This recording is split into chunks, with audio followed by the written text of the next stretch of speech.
정무라는 그 움직이지 않는 사물을 그리는 이제 미술 갈래를 주로 이야기를 하죠. 뭐 흔하게 보면 뭐 꽃병이나 과일, 또 그리고 이제 우리 일상생활과 관련된 주변의 여러 사물들을 이제 소재로 주로 그립니다.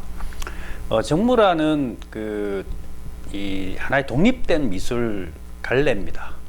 갈래이기도 하고, 또 그림을 처음 배우는 사람들이 이 어떤 자기의 이 기량을 향상시키고 또 사물에 대해서 이제 정확하게 이해하거나 이제 표현하는 방법을 배울 때 주로 이 정무라를 많이 이제 활용하기도 하죠. 그렇다면 북한의 조선화에도 정무라가 있을까요? 결론적으로 얘기하면 북한의 조선화에서는 정무라라는 말은 없습니다. 그런 개념이나 용어를 사용을 하지도 않는 것 같아요.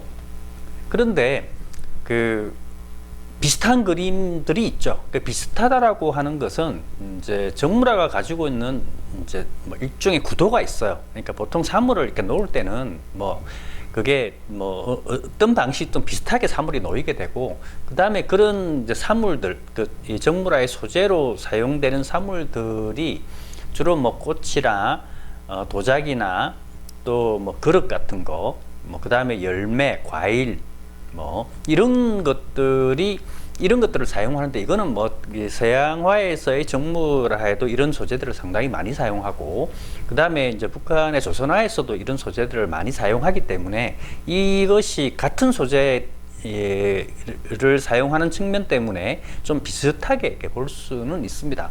하지만 엄밀하게 따지면 이 서양의 이 정무라와 조선화에서 그리는 정무라는 엄격히 좀 다르다고 볼 수 있죠. 이 조선화에서는 딱히 이걸 정무라라고 부르는 게 아니라 제목이 가을의 풍요로운 가을, 고향의 정서, 이런 식으로 이야기하거나, 아니면 어떤 특정한 사물을 그대로 이제 이야기하는 경우가 있어요. 무슨 꽃이나 감을 그렸으면 꽃과 감, 이런 식으로만 표현하지, 딱히 이제 어떤 이렇게 특정하게 이렇게 표현을 이렇게 정리해서 얘기하지는 않는 것 같습니다. 조선화에서 정무라 비슷한 이런 그림들은 사실 우리 전통 그림과 굉장히 밀접한 관련을 가지고 있어요. 가장 이제 비슷하다라고 한다면 조선 후기에 주로 창작됐던 이제 기명절지도가 있습니다. 이 기명절지도라는 말은, 기명이라는 말은 이제 오래된 도자기 이런 의미 정도고, 절지라고 하는 것은 이제 이 꽃가지를 얘기를 하는 거죠. 꺾은 꽃가지를 얘기를 해서 이제 도자기라든가, 도자기가 꼭 특정 도자기는 아니고 대략적인 사물이라고 생각하시면 되고요. 이런 사물과 그다음에 꽃, 그다음에 개석 같은 이런 요소들을 적절히 이제 결합을 시키는 건데, 절지라고 해서 이제 꽃가지이긴 하지만 그 꽃가지만 있는 건 아니고, 그 꽃가지를 중심으로 해서 과일이 들어가거나 또 다른 사물이 들어가는 경우도, 비슷한 사물이 들어가는 경우도 있습니다. 기명절지도는 조선 후기에 가장 잘 그렸던 화가가 오원장승업이죠.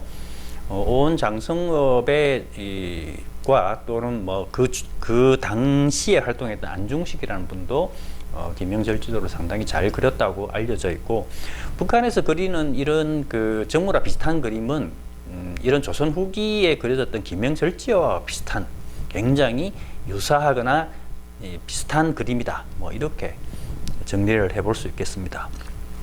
정창모 화백이 그린 그림과 조선 후기 원장승업이 그린 백물도, 기명절지도하고 이제 비교를 이렇게 해보면 거의 유사해요. 같은 것을 보고 같은 것을 그대로 이제 따라서 그렸다, 이렇게밖에는 표현을 할 수가 없는데, 일단 몰골 기법을 사용한 건 동일합니다. 그 구도가 하나는 가로고 한 개는 좀 세로, 이런 차이 정도는 있지만, 사실 자세히 사물을 보면 이제 이렇게 도자기라든가 이런 것들을 표현하는 것도 거의 동일하고요. 그 다음에 이제 과일이라든가 열매 이런 부분을 자세히 보면 거의 같은 방법으로 그리고 있다는 사실을 이제 알 수 있습니다. 그러니까 이 조선화 방식으로 그리는 정물화는 딱히 서양의 정물화라기보다는 조선 후기 김영절지도의 전통을 그대로 가져왔다, 뭐 이렇게 보는 게 정확할 것 같습니다. 1990년대쯤에 몰골 기법이 이제 복원이 되긴 하지만 이 몰골 기법으로 그림을 그릴 수 있는 사람들이 그렇게 많지 않았다는 이야기입니다. 그러니까 이것을 주도할 수 있는 사람들은 일제강점기라든가 뭐 이 전후에 태어나서 실제로 이 몰골 기법을 배웠던 사람들, 이런 화가들이 주도를 할 수밖에 없었죠. 주로 원로 화가들입니다. 흔히 말하는 정창모 화백이나 이석고 화백 같은 그림 이런 분들이 굉장히 나이가 많죠. 원로급이죠. 이런 분들이 이제 주축이 돼서 이 몰골 기법을 적용한 이 조선화식 정물화, 이제 이런 것들을 이제 그려내기 시작한다는 것이죠. 이 몰골 기법으로 그리는 그 조선화식 정물화의 특징은 이제 이런 것들이 있어요. 그러니까 뭐 과거의 과거 전통의 이제 김영절지도도 거의 동일하다고 볼 수 있지만, 일단은 사물을 아주 명쾌하게 그리지는 않습니다. 그러니까 사물 자체의 특징을 살리는 것 자체가 목적이 아니기 때문에 사물을 완벽하게 재현하거나 그 다음에 뭐 아주 꼼꼼하게 묘사하거나 이런 부분들은 거의 없죠. 대략적으로 큰 붓으로, 거친 붓으로 이제 대략 형상만 주로 잡는 것들이 대부분이고요. 구도는 과거에 이 김영절지도 같은 경우는 사물의 겹침이 많지가 않아요. 사물을 겹쳐 그렇게 되면 앞과 뒤가 발생을 하기 때문에 이 김영절지도 같은 경우는 각각의 사물의 독립성도 굉장히 중요하게 여기는 반면에 조선화식으로 표현하는 이런 거는 좀 약간 서양화처럼 겹침이 사물과 사물을 많이 겹치는 그런 구도법을 사용을 합니다. 공통점 같은 경우는 일단 명암이라 그림자를 집어넣지 않죠. 대신에 이제 이런 명암이나 그림자가 들어가지 않으면 사물이 자칫 굉장히 만화처럼 가벼워질 수 있잖아요. 이런 부분을 해결하기 위해서 이제 이 농담, 진하고 옅고 이제 이런 농담이라든가 선의 강약이라든가 이런 것들을 이용해서 사물의 재질감이라든가 무게감을 좀 잡아내고 있고요. 그 다음에 원근법 같은 것도 사용을 하지 않습니다. 앞과 뒤가 겹쳐 있긴 해도 거의 뭐 똑같다라고 봐요. 같은 시점이라고 봐야 되고, 저 멀리 뭐가 뒤가 흐려지거나 이런 것은 없죠. 당연히 그러다 보니까 배경은 없습니다. 배경도 없고 그림자도 그리지 않고 사물이 공중에 떠 있다는 느낌은 들지는 않아요. 그러니까 어떻게 표현하는 방식이 차이만 있는 것이죠. 그 다음에 그 채색도 굉장히 즉흥적입니다. 다시 말해서 이 사물의 형태와 채색을 동시에 하기 때문에 여러 번 겹쳐서 사물의 재질감을 낸다든가 혹은 어떤 표면 질감을 만들어낸다든가 이런 기법들은 거의 사용을 하지 않죠.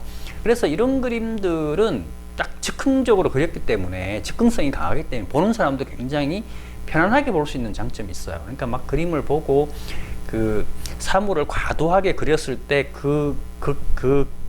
이렇게 막 쪼여져 있는 이 느낌이 이 감상자한테 그대로 전달된단 말이죠. 이 전달되다 보면 보는 사람도 굉장히 몸을 긴장을 할 수밖에 없어요. 거기에 비해서 이렇게 몰골 기법으로 이제 그려놓은 그림들은 감상자들도 이제 좀 긴장을 풀고 이제 편안한 상태에서 수용을 할 수 있는 이런 장점들을 가지고 있습니다. 조선화라고 그려진 조선화식 정물화는 북한 내부라든가 북한 화가들에 의해서 아주 많이 창작되고 인기가 좀 높다라기보다는 오히려 이게 이제 해외 쪽에 해외에서 더 많이 관심을 가지고 있는 것 같습니다. 이를테면 서양에서도 김영절지도, 다시 북한식 조선화식 정물화에 굉장히 관심을 많이 가지고 있죠. 이제 왜 그러냐면 이렇게 서양 문화 자체가 좀 개인성이 굉장히 강하잖아요. 그런데 이제 바로 그런 지점과 북한의 몰골 기법으로 그리는 이제 정물화가 이제 같은 맥락으로 연결된다는 이야기죠. 그러니까 굉장히 서양인들이 봤을 때 이제 북한을 좀 폐쇄적이고 왠게 좀 답답하고 왠게 집단적이고 이제 이렇게 바라보다가 그거와 관련 없는 굉장히 이제 좀 자유롭고 즉흥적이면서 또 개인성이 아주 강한 이런 몰골 기법의 이제 그림을 보게 되면 굉장히 이게 마음이 탁 와닿다는 느낌이 드는 거죠. 그러다 보니까 사실 이 북한의 그런 이제 몰골 기법으로 그려진 이런 그림들을 굉장히 이제 서양에서 많이 컬렉션하기도 하고 또 사기도 하고 뭐 이런 이야기도 들어본 적이 있습니다. 조선화 방식으로 그리는 몰골 기법의 이런 정물화가 북한 사회에서 이제 어떻게 자리를 잡고 또 어떤 식으로 발전할지는 뭐 정확히 알 수는 없죠. 하지만 결국 그 어떤 사회가 발전하고 국가가 발전해 간다는 것은 이제 개인 각각의 그 속에 살아가는 사람들의 삶이 풍요로워진다는 의미가 아니겠어요. 그리고 개인의 그 삶이 풍요로워진다는 것은 결국 개개인의 욕망이라든가 가치들이 더욱더 중요해진다는 의미와도 연결이 되어 있기 때문에 만약에 이제 북한 사회가 경제적으로 좀 더 많이 발전을 하게 된다면 이런 몰골 기법의 정물화도 함께 발전해 가지 않을까 그렇게 생각을 합니다.